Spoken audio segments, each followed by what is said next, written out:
So we've gone through the sprint race on Saturday morning for you guys, but on Saturday afternoon as usual we had qualifying for the Grand Prix race tomorrow. Check out the sprint review if you've not already. There will be spoilers ahead in this qualifying review for that. But let's dive into the 5 things that we learned from regular qualifying this weekend for the Belgian Grand Prix, the session that sets the grid for the all-important Grand Prix tomorrow at Spa-Francorchamps. So again, the first thing that we learned is that Hamilton is having an absolute shocker of a weekend so far. He was really poor in sprint qualifying yesterday, made a key error and started well down the grid. I believe it was P18. He recovered some spots in the sprint race, but nowhere near getting into the points, unfortunately for him. And he's got a big job to be able to get into the points tomorrow because he starts in P16. Really, really poor for him. And the reason this time was not spinning out at the bus stop, it was just going wide, track limits. And like he said, you know, he made a key error at a key time, and it's something that you don't expect from a 7-time world champion.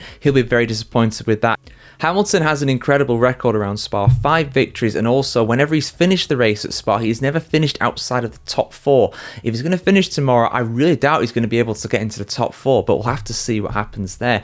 Very positive though for Yuki Tsunoda. He's been really struggling at times in qualifying, especially since he joined Red Bull. Of course, the car is relatively set up on a knife edge, and those distances, of course, those time gaps in qualifying, they are very much amplified. So being half a second off your teammate Verstappen puts you basically at the back of the grid, as things are in current Formula 1. But credit to him, P7, only 3 spots behind Verstappen. Really impressive, genuinely fully deserved that today. I don't think that Ollie Behrman will, of course, agree with that. Behrman being claimed to have been gazumped and surprised and put off by Tsunoda in Q2. For me, it's a bit unfair, you might say, but it's Formula 1 at the end of the day. It's dog eat dog. Tsunoda didn't break any rules. Yeah, maybe an unwritten rule, maybe a gentleman's agreement, but come on, this is Formula 1. There ain't no gentleman racing in Formula 1. Those days are long, long gone, so thoughts on that in the comments below as always, guys. But for me, Tsunoda did nothing wrong there in my opinion.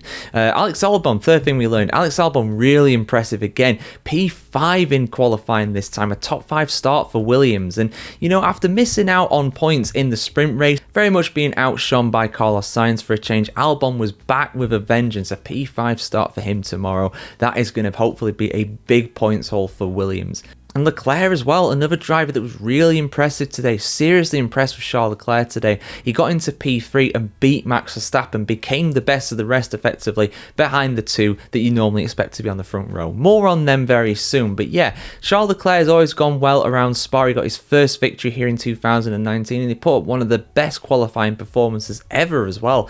I forget which year it was now. I did say it in my kind of preview for Spa. I think it was 2021, something like that. Unbelievable performance from him to get pole position in that year, if it was that year.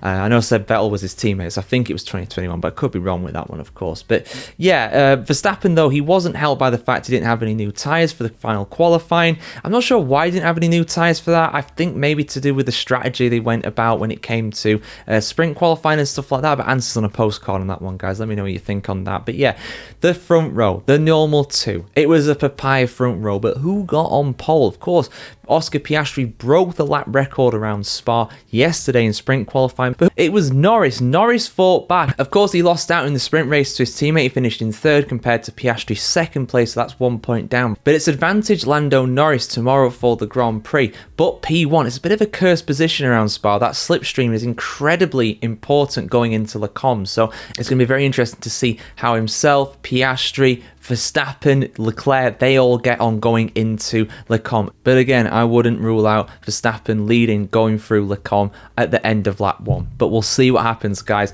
Your thoughts on who's going to win tomorrow's Grand Prix in the comments below as always, guys. I appreciate what you're saying. Like, share, comment, subscribe as always if you want to see more of this. And have a fantastic day around the world today, guys. And we'll see you very soon.